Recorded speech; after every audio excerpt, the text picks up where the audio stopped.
Some stories don't end the way we expect them to. Some nights begin quietly, without warning, and then stay with us forever. Tonight, we are going to sit with one of those nights. It was June of 1992.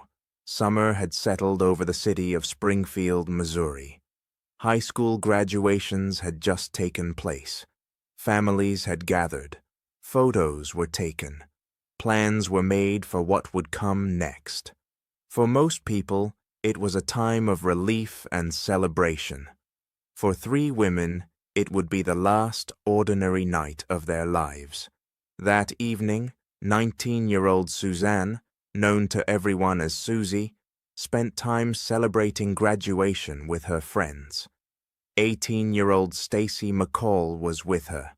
Susie's mother, Cheryl Levitt, was 50 years old and had been home earlier that night. Later, the young women planned to stay at Susie's house. It was a normal decision, the kind people make every day, without a second thought.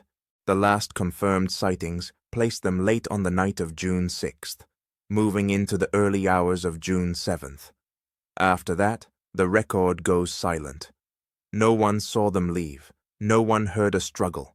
No one noticed anything unusual. By morning, their absence became impossible to ignore. When friends arrived at the house the next day, the door was unlocked. Inside, everything looked almost exactly as it should have. The women's cars were still parked outside. Purses, wallets, and keys were left behind. The beds appeared to have been used. A porch light globe had been shattered. A window blind was bent slightly out of place. Small details, subtle details, but nothing that explained how three people could vanish. Friends and neighbors entered the house, worried and searching for answers. They cleaned broken glass. They moved through the rooms. They hoped to find something that made sense. In doing so, they unknowingly altered the scene. By the time police arrived, crucial early evidence may already have been lost. An answering machine message, one that might have offered a clue, was accidentally erased. From the very beginning, the case suffered from missing pieces. Law enforcement began an investigation, but progress was slow. There was no ransom demand, no phone call, no obvious motive. Without bodies, without witnesses, and without clear forensic evidence, investigators struggled to build a solid timeline. Rumors began to spread. Different names surfaced. Different theories took hold. Some believed the women knew their abductor. Others believed a stranger had entered the home. But no theory ever fully explained every detail. Over the years, individuals came forward claiming to know what had happened. Some claimed the women had been murdered.